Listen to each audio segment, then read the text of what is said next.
Right on time. How's it going there? It's going well. Where am I calling you? You're calling me on Long Island, New York? Oh, okay. I'm from Jersey originally. I'm in a town called Long Beach, New York, which gave the world Billy Crystal. Ever been? I've been through it. Yeah, Billy Crystal. Yeah. Ex- We worked together a long time ago. Going through your credits, I'm going to ask you about Carol of the Bells in a minute, but you have this interesting multifaceted career in that you're not just an actor, not just a singer, a director, a filmmaker, you have your own film company and all that. But how do you like to be thought of? Oh my God. Well, definitely filmmaker, but inclusive. Hence the name of my film. But yeah, I think as a director, that's my, that's where all the, the show, the company, teaching people with special needs. I was a special ed teacher before that. That I would like to be known as more of a director and teacher of people with special needs that are neurodiverse. And going through your credits, I know in your late 20s you were signed to Casablanca Records, which is the record label that not only put disco and the Village People on the map, but also the band Kiss. Did you interact a lot with the other artists on the label? I did a show once, and if I'm not mistaken, it was Brooklyn Dreams.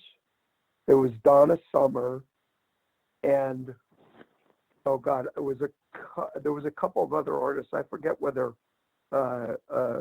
Kiss was there, but it was I don't know. I think it was either Dick Clark or one of those shows where all the label was highlighted. So I knew the Brooklyn Dreams pretty well, and Donna I knew. But yeah, the other guys I knew. Oh God, the lead singer Gene Simmons, because his wife did a movie for me. And he's another teacher turned entertainer as well. Yeah, well, he's a what do you call it? That sings a cancer. Right. So bring it back to Carol of the Bells, your new film which you directed. Last year won the Audience Award for Best Feature at the San Diego International Film Festival. How long has the film been done for? Well, a year ago.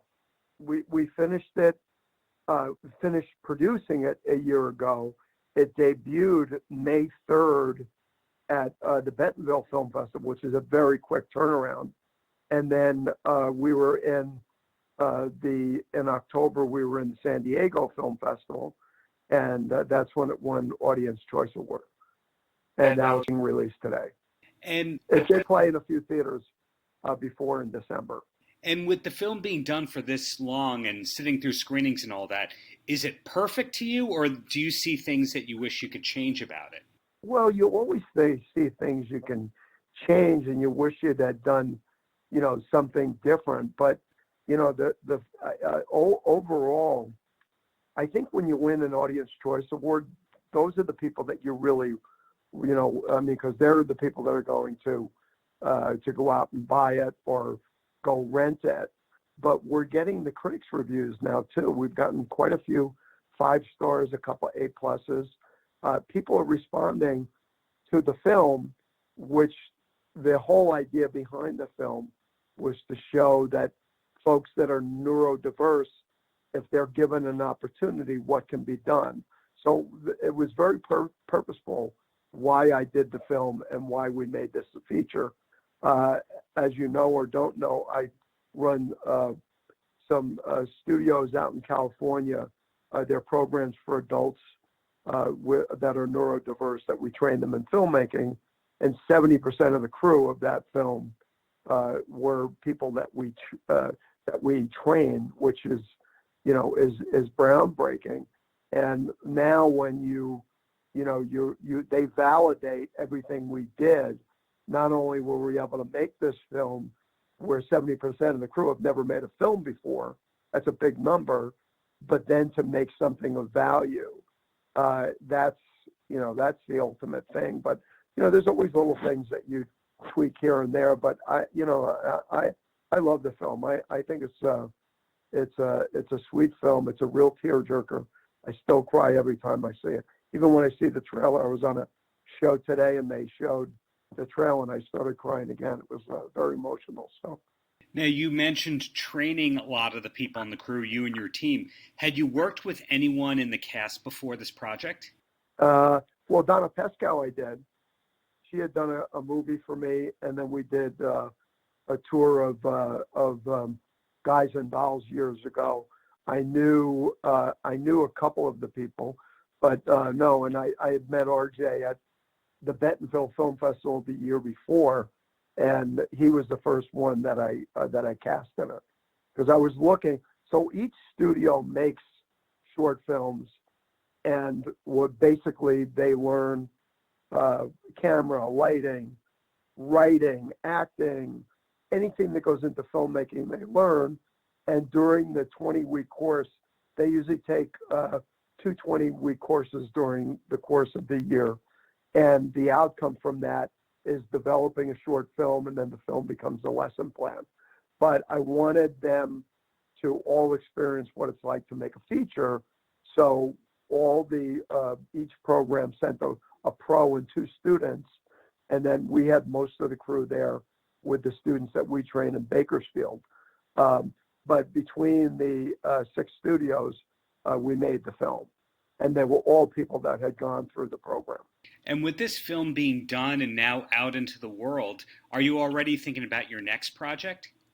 Yeah, we've started talking about one. I'd like to stay in that lane. I mean, 20% of the population has a disability or are neurodiverse, and they all have parents, and they have brothers and sisters and aunts and uncles and grandparents. So it's a big market that's not served. And I would like, for films to reflect everybody and not just, the norm. I want it to be reflective of everybody. And then on top of that, to be able to give our folks opportunities to do this is, that was my goal. And, we made the first one, and I'm hoping the response has been really strong. And I just want to continue that, but I do want to do more films. It's quite a multifaceted career that you have, because on top of all the different media that you've worked around, there's also this giving aspect to it, a philanthropic kind of angle, we can say. Is there something that you're most proud of within your career at this point, a biggest accomplishment even? I think this film is like a culmination of everything.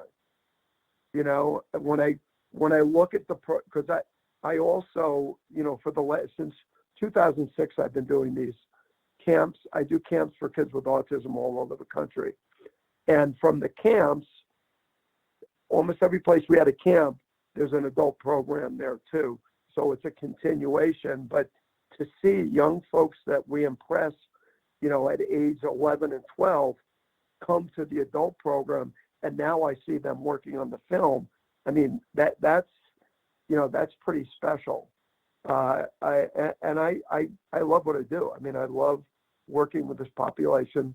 2 of my best friends growing up were special needs.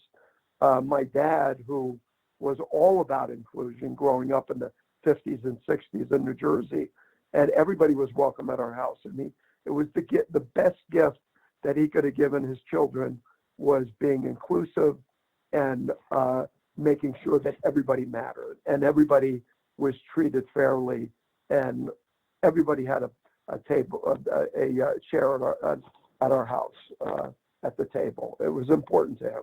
And earlier you mentioned your Jersey roots. Are you based in Los Angeles for the most part? I am, but I get back to Jersey.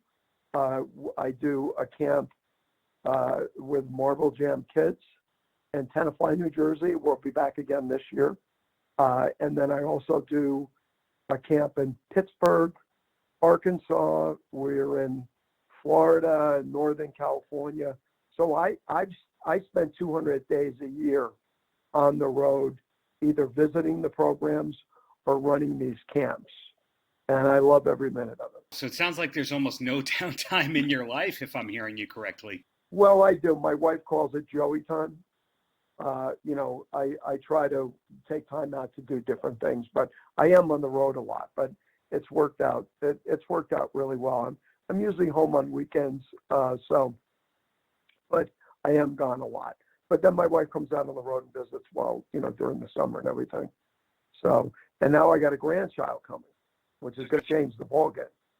Absolutely. Well, congratulations in advance on that one. So, in closing, Joey, any last words for the kids? You know what? Everybody's got a gift. You just have to find what that gift is. And I don't care, who you are. You just have to find that. And, and especially if you're someone that's neurodiverse, the world is getting so much better. Doors are opening. Employment opportunities are opening. And I'm glad to be at the forefront of it. And we just want to keep those doors, keep opening. And people and businesses, open your doors to work with folks that are different. You'll be surprised what great workers you get. Well, thanks to you for all the great work you do. Looking forward to the next project beyond that. But really, thank you so much for your time, Joey. Great talking with you. My pleasure.